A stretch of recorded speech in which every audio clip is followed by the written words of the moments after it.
I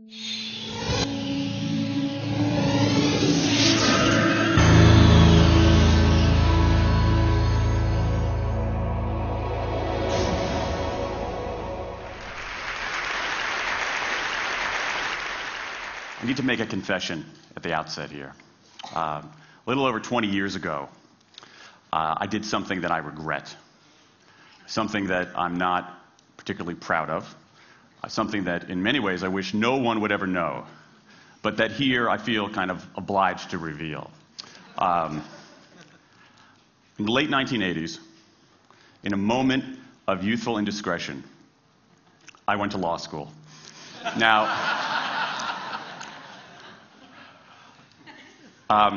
in America, law is a professional degree. You get your university degree, then you go on to law school. And when I got to law school, I didn't do very well. To put it mildly, I didn't do very well. I, in fact, graduated in the part of my law school class that made the top 90% possible. Thank you. I never practiced law a day in my life. I pretty much wasn't allowed to. But today, against my better judgment, against the advice of my own wife, I want to try to dust off some of those legal skills, what's left of those legal skills. I don't want to tell you a story. I want to make a case. I want to make a hard-headed, evidence-based, dare I say lawyerly case for rethinking how we run our businesses. So, ladies and gentlemen of the jury, take a look at this. This is called the candle problem. Some of you might have seen this before. It was created in 1945 by a psychologist named Carl Duncker. Carl Duncker created this experiment that's used in a whole variety of experiments in behavioral science. And here's how it works. Suppose I'm the experimenter. I bring you into a room. I give you a candle, some thumbtacks, and some matches. And I say to you, your job is to attach the candle to the wall so the wax doesn't drip onto the table. Now, what would you do? Many people begin trying to thumbtack the candle to the wall. Doesn't work. Some people, and I saw somebody kind of make the motion over here, some people have a great idea where they light the match, melt the side of the candle, try to adhere it to the wall. It's an awesome idea.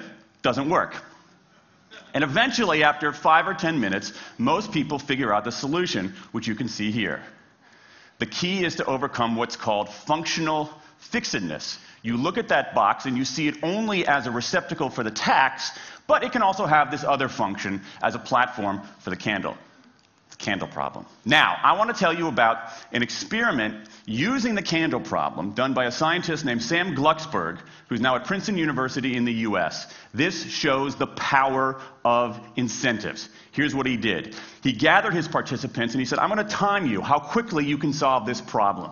To one group, he said, I'm going to time you to establish norms, averages, for how long it typically takes someone to solve this sort of problem. To the second group, he offered rewards. He said, if you're in the top 25% of the fastest times, you get $5. If you're the fastest of everyone we're testing here today, you get $20. Okay, now this is several years ago, adjusted for inflation. It's a decent sum of money for a few minutes of work. Okay, it's a nice motivator. Question, how much faster did this group solve the problem? Answer, it took them on average 3.5 minutes longer. 3.5 minutes longer. Now this makes no sense, right? I mean, I'm an American, I believe in free markets, that's not how it's supposed to work, right? If you want people to perform better, you reward them, right? Bonuses, commissions, their own reality show, incentivize them.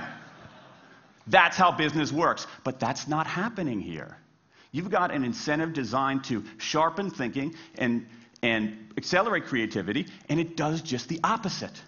It dulls thinking and blocks creativity. And what's interesting about this experiment is that it's not an aberration. This has been replicated over and over and over again for nearly 40 years. These contingent motivators. If you do this, then you get that. Work in some circumstances, but for a lot of tasks, they actually either don't work or often they do harm. This is one of the most robust findings in social science and also one of the most ignored. I spent the last couple of years looking at the science of human motivation, particularly the dynamics of extrinsic motivators and intrinsic motivators. And I'm telling you, it's not even close. If you look at the science, there is a mismatch between what science knows and what business does. And what's alarming here is that our business operating system, think of the set of assumptions and protocols beneath our businesses, how we motivate people, how we apply our human resources. It's built entirely around these extrinsic motivators, around carrots and sticks. That's actually fine for many kinds of 20th century tasks. But for 21st century tasks, that mechanistic reward and punishment approach doesn't work, often doesn't work, and often does harm. Let me show you what I mean. So Glucksberg did another experiment similar to this, where he presented the problem in a slightly different way, like this up here. Okay? Attach the candle to the wall so the wax doesn't drip onto the table. Same deal. You were timing for norms. You were incentivizing. What happened this time?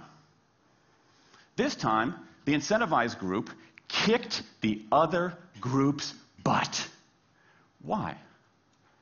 Because when the tacks are out of the box, it's pretty easy, isn't it? If-then rewards work really well for those sorts of tasks, where there's a simple set of rules and a clear destination to go to.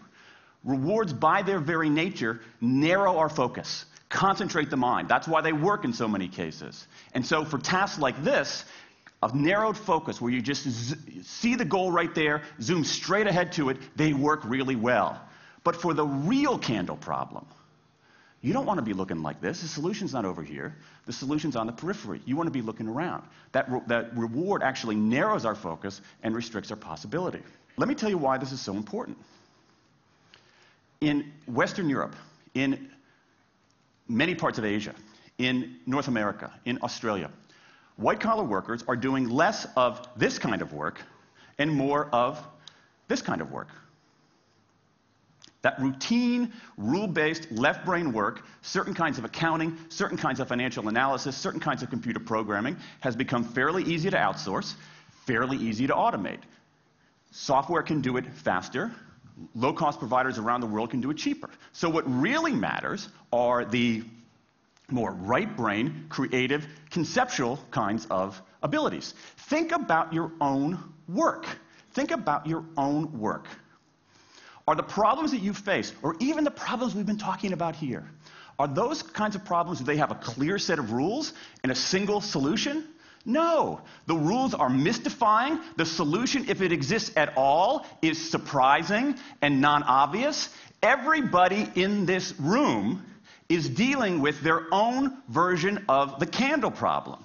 And for candle problems of any kind, in any field, those if-then rewards, the things around which we've built so many of our businesses, don't work. Now, I mean, it makes me crazy. And this is not, here's the thing, this is not a feeling. Okay? I'm a lawyer. I don't believe in feelings. This is not a philosophy. I'm an American. I don't believe in philosophy. This is a fact. Or as we say in my hometown of Washington, D.C., a true fact. Let me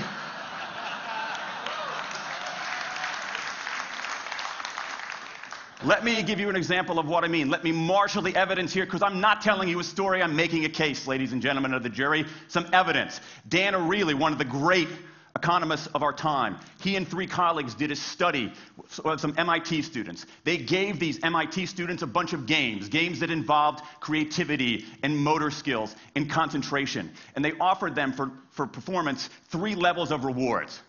Small reward, medium reward, large reward. Okay?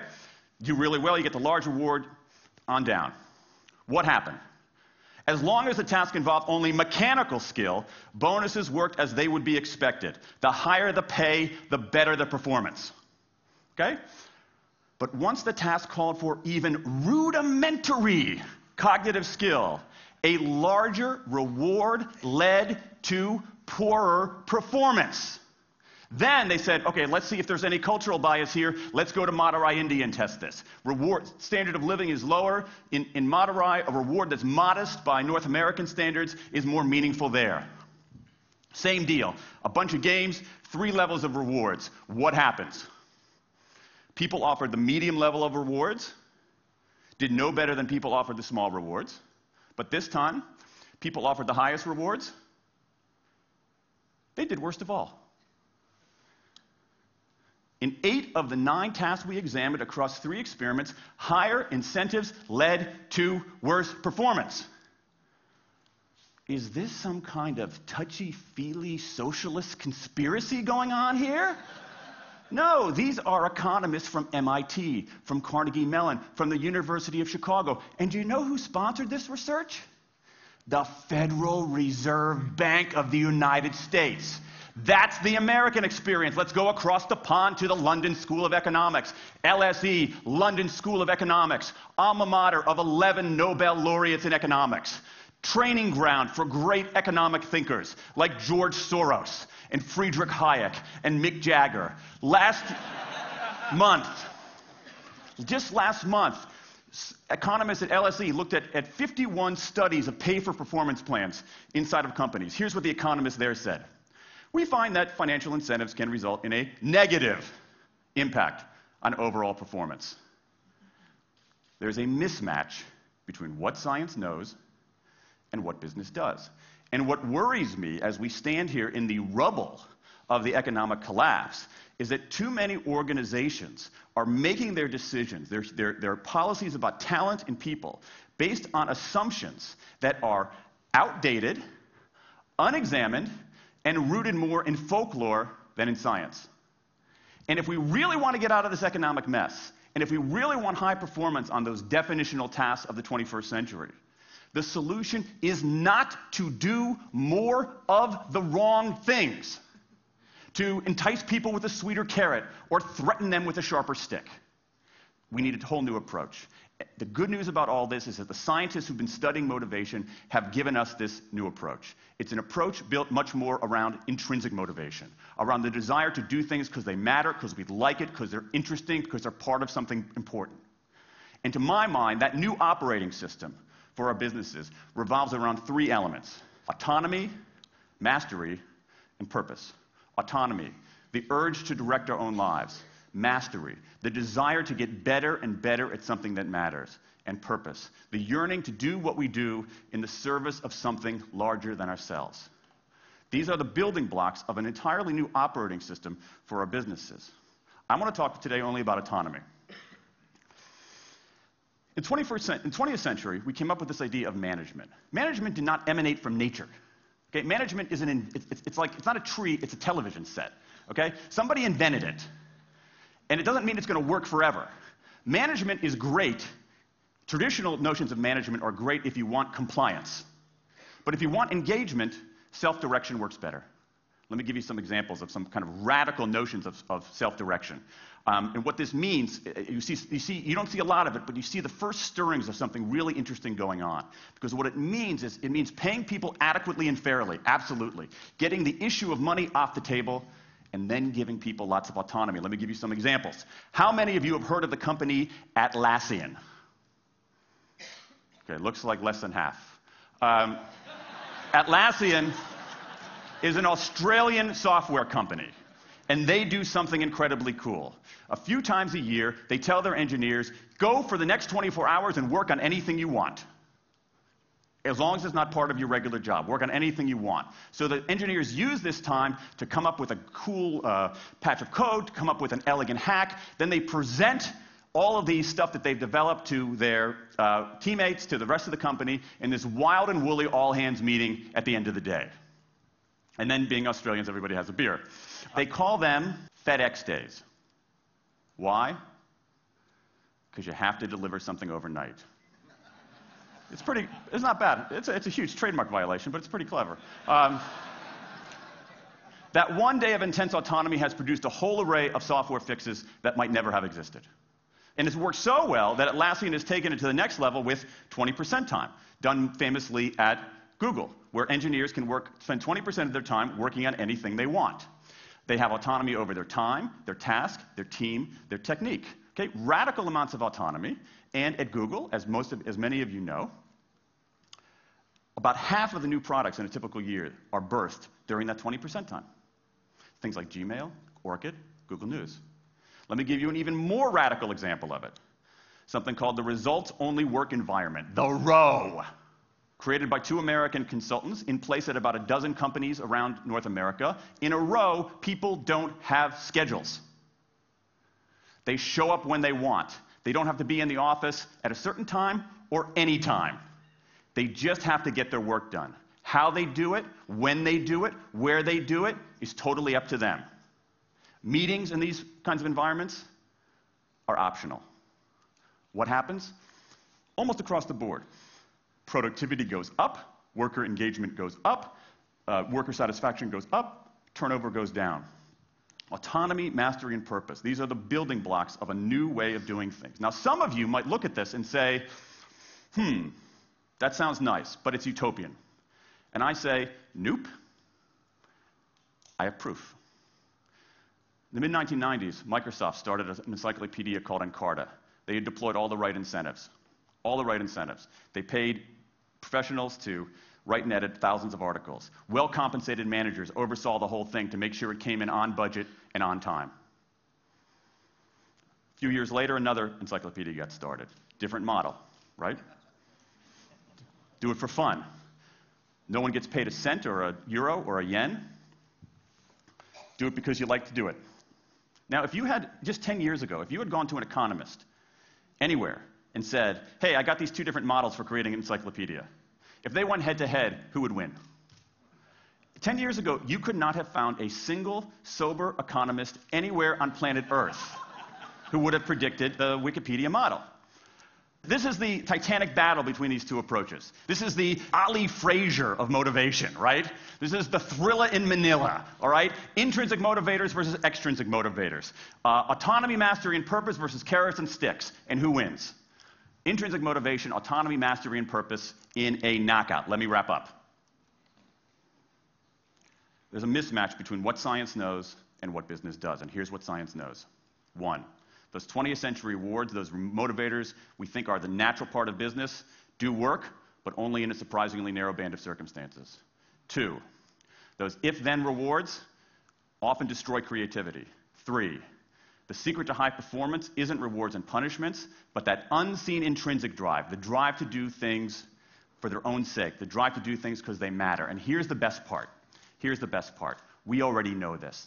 The science confirms what we know in our hearts. So, if we repair this mismatch between what science knows and what business does, if we bring our notions of motivation into the 21st century, if we get past this lazy, dangerous ideology of carrots and sticks, we can strengthen our businesses, we can solve a lot of those candle problems, and maybe, we can change the world. I rest my case.